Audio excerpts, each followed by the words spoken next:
All right, and I'm going to go ahead and call the December Planning Commission meeting, which is in November 30th here this month. So we had to have it a day or so early because of our upcoming Christmas parade on Thursday. So thank everybody for being here. We're going to go ahead and start with our normal housekeeping item here of the minutes. If everybody's had a chance to look those over, I'll entertain your pleasure on those, gentlemen, ladies. I'm making motion to approve. Okay, we have a motion from Commissioner Jackmore to approve. Do I hear a second? I'll second. All right. Commissioner Choate, give us a second. All those in favor, acknowledge by saying aye. Aye. Any opposed? Hearing none, the motion carried. All right. We don't have any unfinished business here. We're going to move on to item number 1, large-scale development located at 1759 Airport Road, submitted by City of Russellville. Sarah, you got a staff report on that? Yes, sir, absolutely.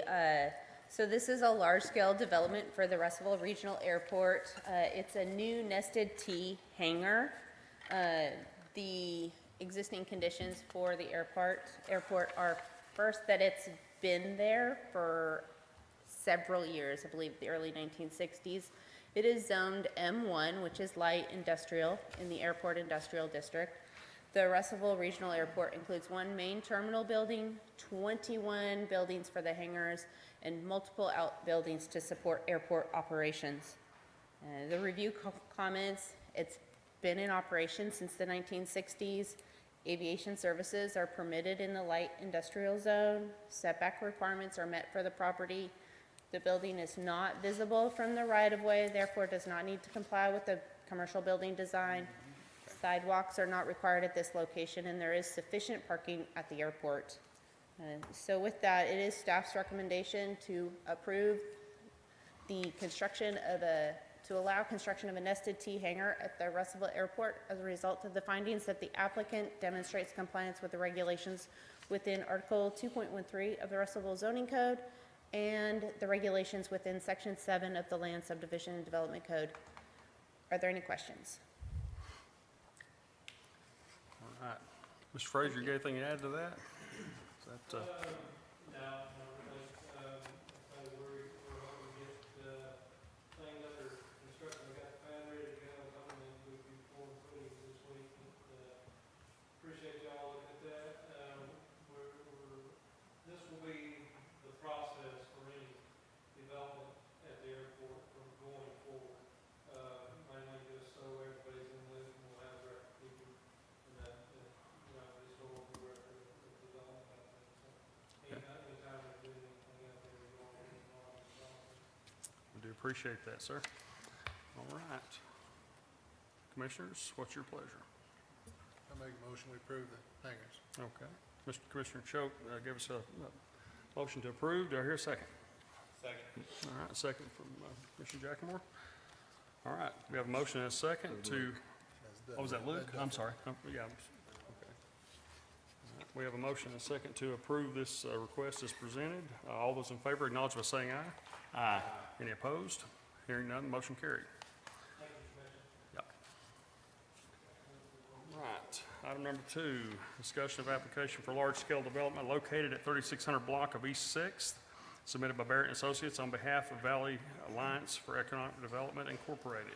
Sarah, take it away. So this is the Bitcoin mining that we discussed last month. I'm just going to provide a little bit of information to refresh your memory, and then Dave Garza is going to come up here and give you some additional information. The City Council has not approved the special use permit, and so we could not move forward with the large-scale development application at this time, so that's why it is a discussion item only. So as you'll know, this is the existing conditions. It's an undeveloped vacant parcel. It is located adjacent to the Entergy substation along East 6th. It is directly south of a residential subdivision. The property is zoned M1 along with all of the other surrounding property except that subdivision to the north, which is zoned R2. And so with that, I'm going to go ahead. This is the plan that Dave sent over this afternoon, and let him talk about where we are in the process. Thank you, Sarah. So I wanted to go ahead and just bring this so that you can get a little bit of information ahead of time as we are still working with the city council. We've moved the units that were there before. They were up, further up, closer to the buildings or to the street. We moved it to the back. And then I've talked to the developer because this is kind of new and the noise seems to be a concern. She agreed to put these into a building. And so we're hoping that that's going to help mitigate the noise because, as you know before, there were 13 units, they were outside, 5 fans on each side, and they're blowing and going. Dave, you said you were talking to the city council about this. Can you elaborate on what the deliberation was about? I mean, Well, where we've got right now is the city council level is, if they're going to be open and they're not going to be enclosed in an enclosure, they want a sound analysis. And so when I talked to the developer about it, I said, that's going to be a very difficult thing to do, out here to try to do some type of sound analysis. And even if we do, I mean, is it going to work? Is it not? Because you know how that can go. You tell somebody, I need an analysis, this is what I need to say, that's what they're going to do. And then the city's going to hire their analysis, and they're going to say, okay, this is what they did, and so it's just going to be a mess, With something new like this, and we can't even find one in the state of Arkansas, where they have one. And so with that, I convinced Miss Rebecca, let's put them in a building then. Let's just put them in a building. Let's work with an architect about soundproofing the walls. We're still going to have fans, but they can be bigger. And we're going to have the fans that will blow to the west towards Tyson as we try to get the heat out because it will produce a lot of heat. But at least in a bigger building, 40 by 100, that heat is going to be, has a bigger area to kind of congregate in as opposed to this little 10 by 40 thing. So with that, we can pull more air through and we can use quieter fans by doing that. And then at the end, where the fans are, we can put louvers that point down to help dampen the noise as well. So I'm sure we're not reinventing the wheel here. I mean, somebody has done this, I'm sure, somewhere. We don't know where. The last thing that when I talked to the guys in Canada that make these units, they said they have a baffle that comes on the fans that will direct it down. And they said that will help to reduce the noise as well. So, and I've been in chicken houses, they've got those big fans and they will pull a lot of air, but they're not real loud. And so this is going to be south, just south of the electric transformer station that's there, the substation. So we're still taking it as far south as we can on the property. And we're still tweaking it. Sarah and I were talking about, before we had the holly trees, and I had taken them out because now we're putting them in a building, but we're talking about putting them back just as a screen. If the vegetation up front doesn't grow fast enough, now we're not clearing any of that, and eventually it will start growing up. But in the meantime, we can do those hollies. And One thing Sarah will stress is how pretty it looks. so just wanted to just bring it to you so you can get a little bit of insight into it before we come back next month, if we can get through the city council. Now, how big of a building is that going to be to house all those units? It'd be a 40 by 100. So their units are 10 by 40. And so we're able to put 4 of them in the building. And we didn't want to put any more than that because of the heat that it would generate. Like I said, I don't know how much heat it generates. I know a little bit about it. The units that were at the police department, the cities, I mean, we had some big units there. And that little room, I don't know if you've ever been in there, it gets hot. Are they reduced this down to 13 to 4? 13 to 12.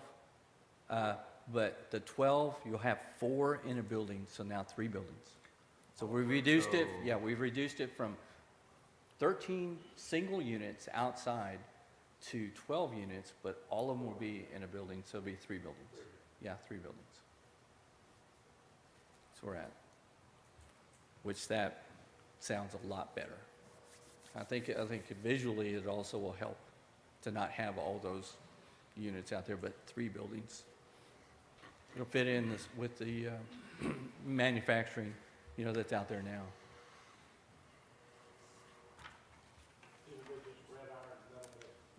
Right.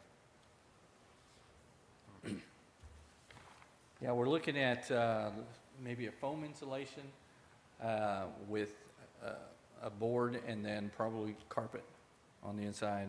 We use carpet as a sound barrier in our churches, especially in the nurseries, and it works really good. You can get a really cheap but thick carpet, and you'll be amazed how much sound that thing will absorb and break up. Well, that's all I got. All right. Thanks, Thanks. Dave. All right, Commissioners, do you have any more, any questions in regards? Sarah, what action is the city needing us to take tonight on this?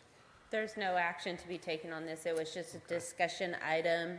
The large-scale development will hopefully be on the agenda for next month. Copy that. All right. Okay. All right, let's move on to item number 3 then. Vacation of portion of East H Street, street right-of-way along lots 1 and 2 of Block 101. It's a portion of North Cleveland, right-of-way along Lot 1 and 12 of Block 101 of J.L. Shin Addition, submitted by Valley Christian School on behalf of Russellville First Assembly of God. Sarah, you got a staff report on that? Yes, sir. So this is a vacation of right-of-way for Valley Christian School, First Assembly of God. This is a result of the variance application that the Board of Adjustment approved a couple months ago with the condition that they apply for and obtain a vacation of right-of-way. The Board of Adjustment allowed them to reduce the setback from 15 feet to 15 feet to 1 foot on North Cleveland, and from 20 feet to 12 feet on East H. And by going through this vacation of right-of-way process, they will then meet the setback requirement for this district. And so the existing conditions are that it is zoned R3, it's high-density residential within the Parker Neighborhood District. This is the church and parochial school. Again, that variance was granted with the condition that they vacate the right-of-way. And the existing right-of-way along both East H Street and North Cleveland Avenue is 80 feet. 60 feet is required for a local street. So the review comments, the vacation of right-of-way does not impact circulation, access, utilities, or open spaces as the right-of-way is reduced from 80 to 66 feet on North Cleveland and from 80 to 72 feet on East H Street. The right-of-way remains open. The vacation ensures that the development will meet the setback requirements, and the city benefits by reducing the right-of-way width, allowing us to direct funds to other projects that help citizens in the city of Russellville. So it is staff's recommendation to forward to City Council with a recommendation of approval to vacate 14 feet of right-of-way on North Cleveland and 8 feet of right-of-way on East H Street as a result of the findings that there is not an impact to the public trust, land use impacts, and no adverse effects to the public benefit. There are no objections filed by any utility company, and there's no current installations within the easement or within that right-of-way prohibiting the vacation of the unopened portion of the right-of-way. Are there any questions? All right. TJ, do you have anything you want to add to that, or is that, okay? All right. Commissioners, do you have any questions regarding this application? If not, what is your pleasure? Okay, we have a motion from Commissioner Smith to approve. Don, I'll second it. Okay, Commissioner Jackmore seconded. We have a motion to approve this vacation of right-of-way request. All those in favor, acknowledge by saying aye. Aye. Any opposed? Hearing none, the motion carried. All right. All right. Our last item on the agenda for tonight. We have Zone text amendment to update the El Paso University District Table of Permitted Uses specifically for the downtown crossing zone in the Russellville zoning code, submitted by Donna Andrews. Sarah, you got a staff report on that? Yes, sir. So this is a request to update the table of permitted uses within the downtown crossing zone. As you'll see on this picture, it is the area highlighted in blue, so it's just specifically the downtown crossing zone that is affected within the El Paso University District. I just want to take a minute and refresh our memories on what the goals and the purpose of the El Paso zone is. It was created in March 2018, and it builds on the Russellville Downtown Master Plan. It centers on development potential opportunities within the district. It is aligned with the community, university, and business owners' desires regarding economic development. It focuses on connecting downtown Russellville to Arkansas Tech University, encouraging pedestrian movement throughout the district, and it includes a vision that promotes the variety of housing and entertainment options to support downtown businesses. The El Paso zone has what are called Build To lines, which promote walkability within the district. So businesses and residents are intended to be within a certain distance from the right-of-way instead of what we're used to hearing as setbacks. They have to be so far. They can't be any closer than 20 or 25 feet to the right-of-way line, whereas in the El Paso University District, they don't want structures any further away from the right-of-way line than 15 feet. It puts emphasis on on-street parking, sidewalks, and street trees to facilitate walkability and livability within the district. The El Paso zone created their own table of permitted uses for the district to further outline what uses were and were not allowed within the district. Auto-related uses including any drive-through facility, auto electronic sales or service, or auto-oriented service, repair, were defined as not permitted within the district.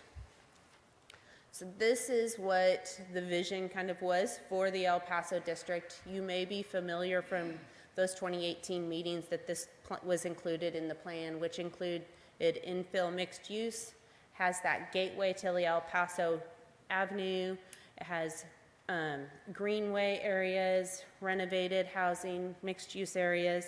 And the vision kind of included some of these type of developments that you may be familiar with down by the Hendricks Village in Conway, which has those retail, restaurant uses on the first floor, and then it has second, third, even fourth story apartment living areas. We're fortunate that we do have one development that is looking to come into the El Paso district at this point. That's the one I know about, where that first floor would meet the criteria of the El Paso district.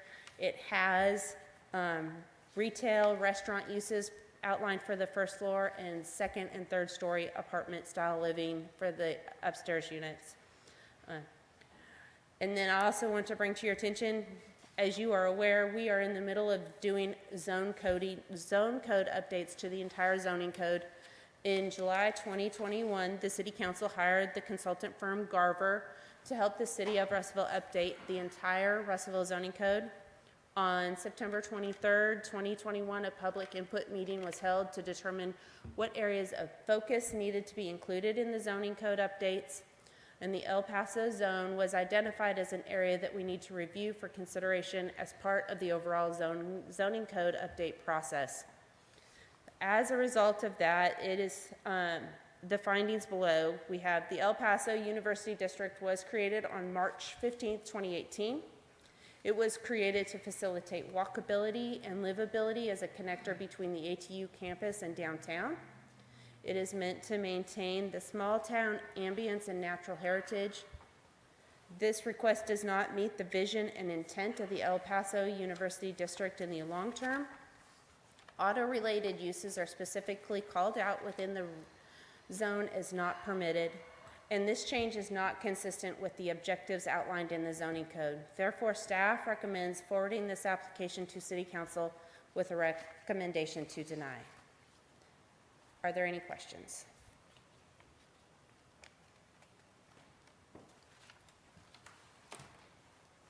All right. Ms. Andrews, would you like to speak? State your name for the record, if you would.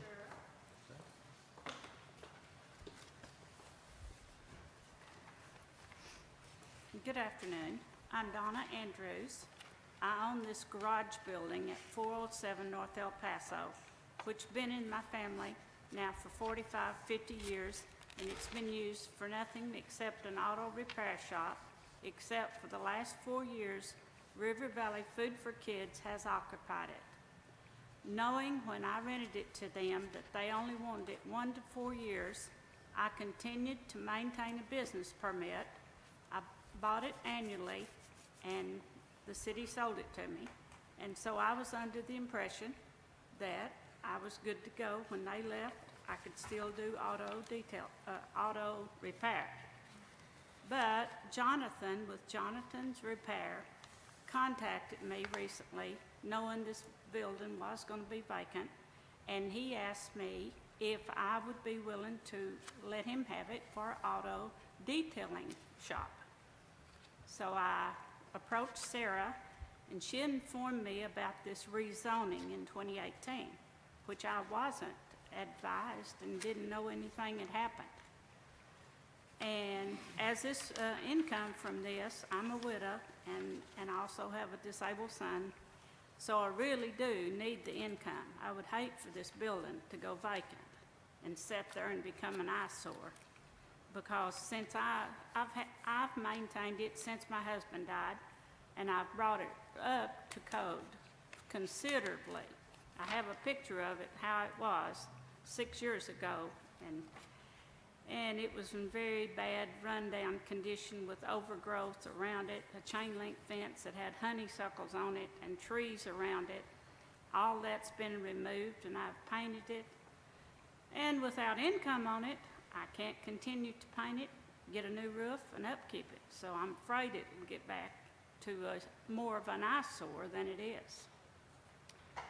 So Jonathan's Detailing right now currently has detailing for our Ford and our Chevrolet just dealerships.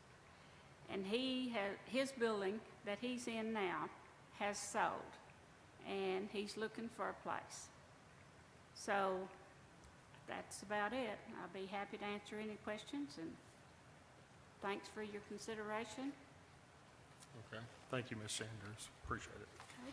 Any questions at all? Anybody? Any questions? Yes, not? No.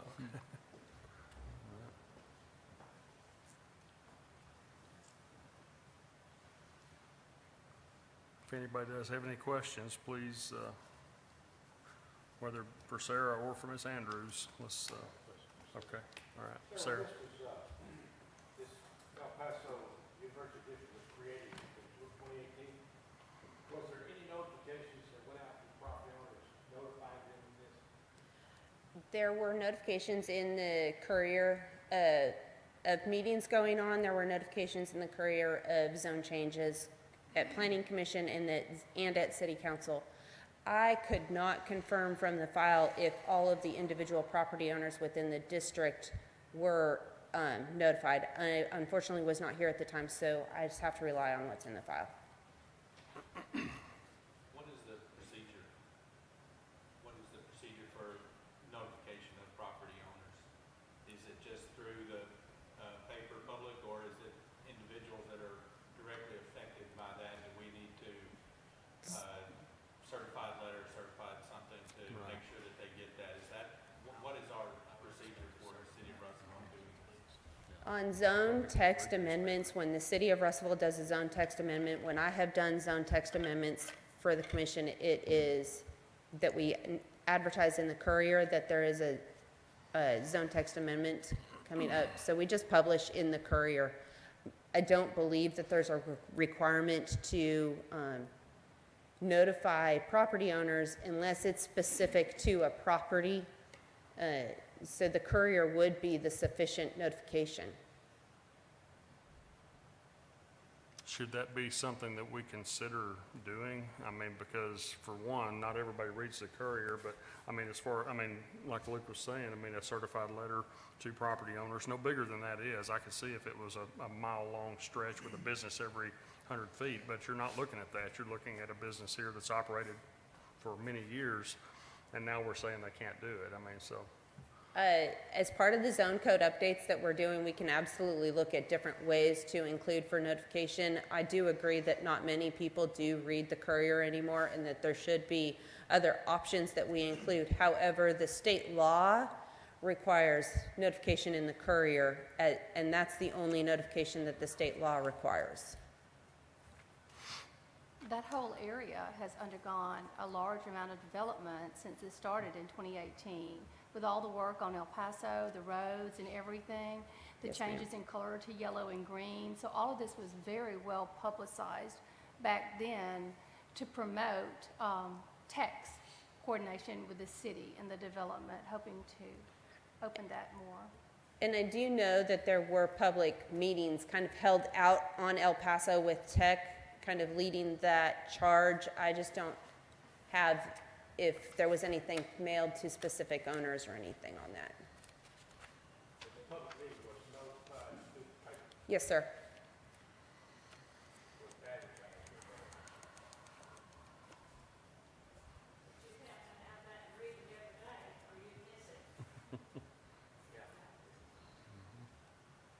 But on an individual parcel, you have to be, the landowners that are next to it have to be notified by certified mail that there's a request for a zone change, correct?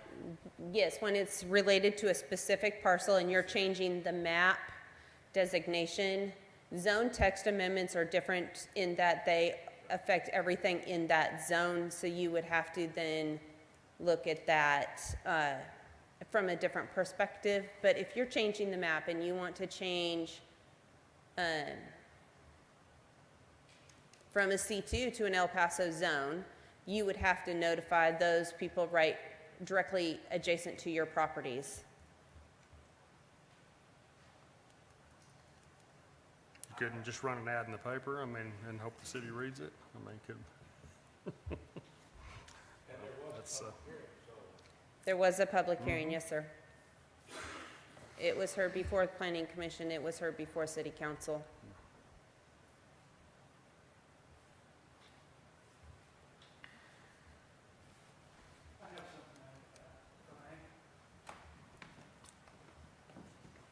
My name is Alan Andrews. Between myself and Donna, we own the whole corner there on El Paso and Parkway.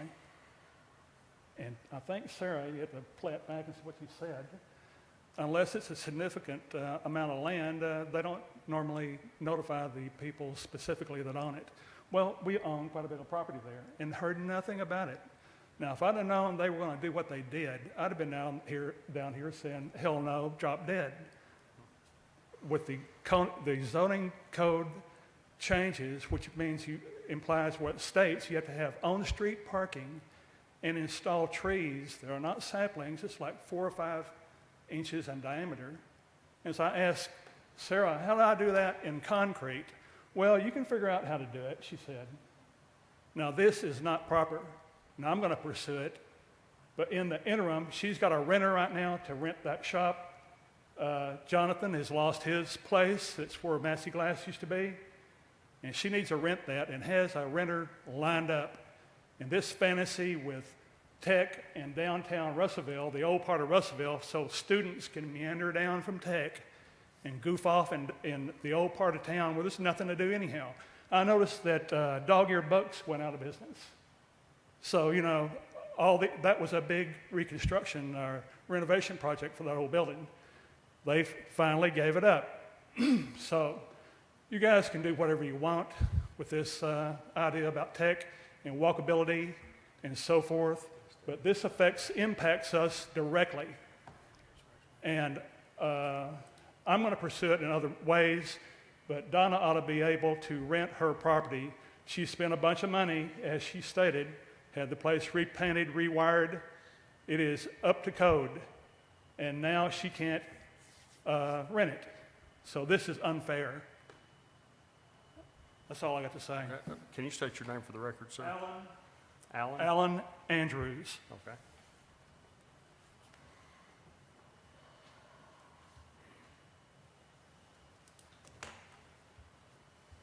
I got a question for you. That map that you had up a while ago, can you put that back up?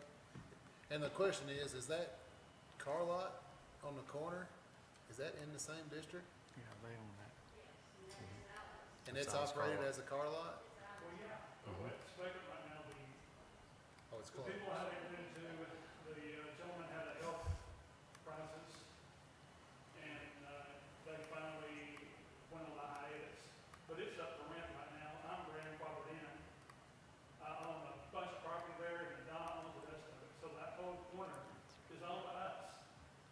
And that's a significant chunk out of that area there. It's not insignificant. And like I said, I didn't hear anything about it. I just happened, out of curiosity, to check. Actually, what I wanted to do, I've got a story to tell. What prompted me to find out is the building, the office for the car lot, is built oddly. My dad had it built. It used to be a Tractor Supply back in the 40s. It's not a rectangle. It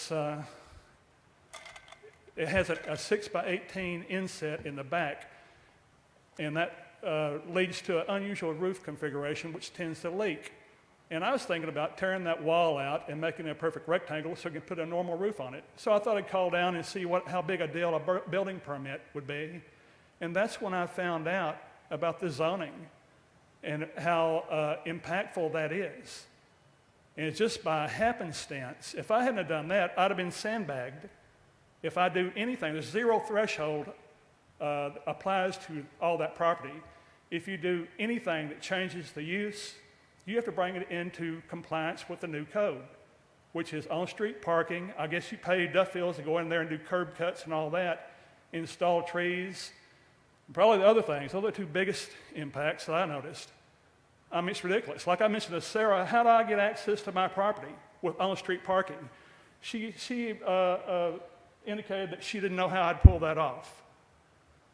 So really, what I'd like to do, and I'm going to pursue it later on, is have us excluded from this El Paso district because we can't conform to what they have in mind. They can have their walkability on the other side of the street. Tech owns it over there. What, they need both sides of the street for them to meander down from Tech? And like I want to reiterate, I just happened, out of the blue, thought I'd call and inquire and found out how serious this was. I was about to wander off into a disaster.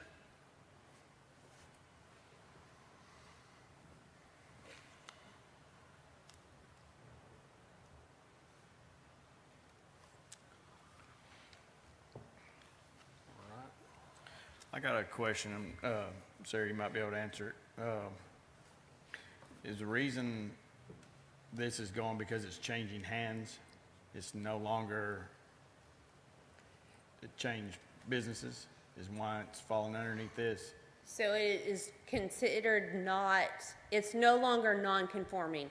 When the use changed from an auto repair shop to River Valley Food for Kids, that discontinued the non-conforming use because you can remain a non-conforming use as long as you're actively using that property for that use. So the car lot is a non-conforming use because it's actively still a car lot. Once that ends, and it transferred 4 years ago to River Valley Food for Kids, that lost their non-conforming use, so they couldn't go back to an auto repair shop or an auto detail shop because that's not in conformance with the zoning code for the zone table of permitted uses for El Paso.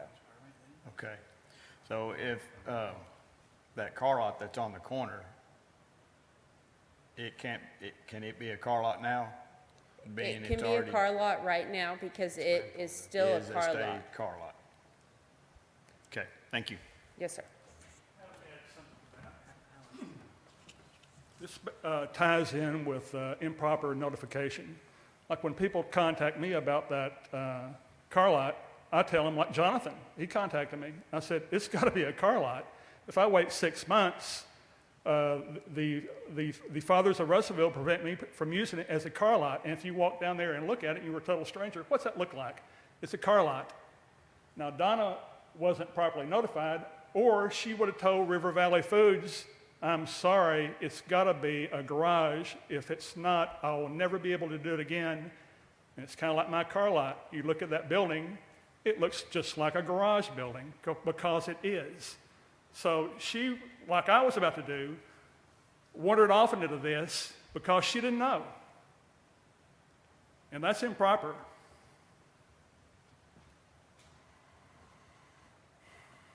The city did sell me a permit every year.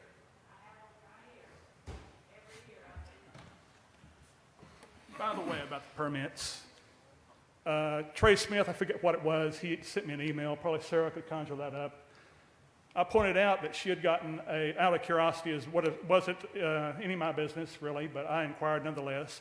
They sold her a business permit for a garage, which she has kept up and it is current. And he said that was two different things, as I recall that email. A permit doesn't have anything to do with the use. So you go down to get a permit and they say, what's it for? A garage. Where is it? On El Paso. And they sell you one. Now, if that was improper, then what's a permit? If they sell you one for something you can't do, you see my meaning. And once again, it is valid currently.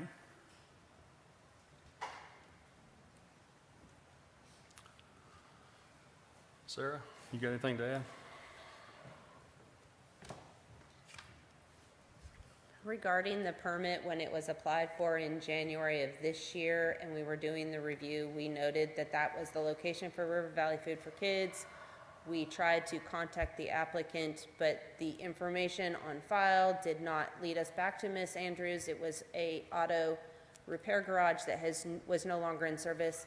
That license was not issued for this year. When it was brought to our attention that it's Ms. Donna Andrews, the city has in fact refunded all 4 years of the business license. However, this is really, do we change the zone table of permitted uses for the El Paso zone to allow auto detail? That's the application. The request is to change the table of permitted uses.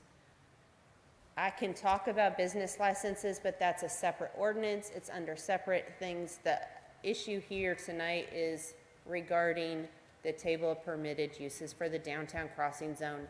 And do we bring auto detail shop onto the table of permitted uses for the downtown crossing zone?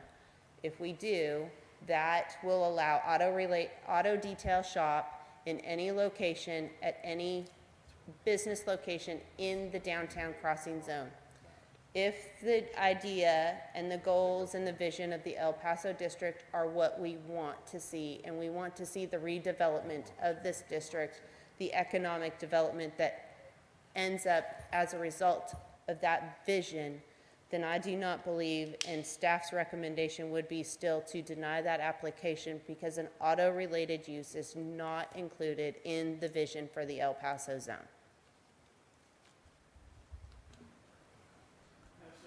So could they apply it as a special use permit? It is specifically not permitted in that zone, so no, you can't apply for a special use permit unless it's on the table of permitted uses as permitted by a special use permit.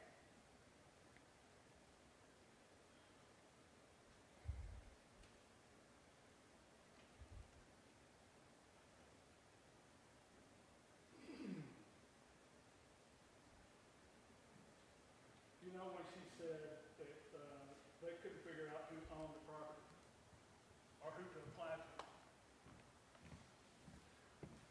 She said they had trouble identifying who to inquire with about the permit. And they approached the people who are renting the place. Instead of call the courthouse, say, hey, who owns this property? That's who you would send it to, not the people who are renting it. Hell, that could be somebody else next month. So once again, she was not properly informed, and this thing about messing up their vision, they can cut us out of their vision. What their intent is to drive us to the point where you can't use the property, paying taxes on it, and ideally sell it to tech. And then they can have their vision. Well, I've got another vision. I own it, and I'm going to continue to own it. Donna owns her property. She's going to continue to own it. So what I'd like, ideally, is to cut us out of the vision. There's nowhere else that auto detailing or auto whatever could go in on El Paso. If you drive down there, there's nowhere it can go. I think Tex bought all the east side of the property of El Paso, and then there's the creek, and then there's what is it used to be the old police department. There's nowhere else that you could shoehorn in an auto-related business, which How the planning commission, I mean, the authority this planning commission has is to either forward the application for, on the table of permitted uses, that's the authority we have, I mean, that we can move forward. The city council will be the one. do you refer it to the city council? What I'm saying is, There you go. that, I mean, you're referring to some things that this commission doesn't have the authority to do. So what I'm saying is that the planning commission, I mean, we've got it before us today to either, to forward this for approval or denial to the city council for their consideration on this. But as far as the notification process of all that, I agree with that. That's something that we do need to look into, but I mean, that's not something that this commission is. I understand I'm not familiar with your process, then I would recommend that you forward it to the city council and not deny it. That's what Okay. that's what's being considered. That's what I'm here. asking. So, thank you.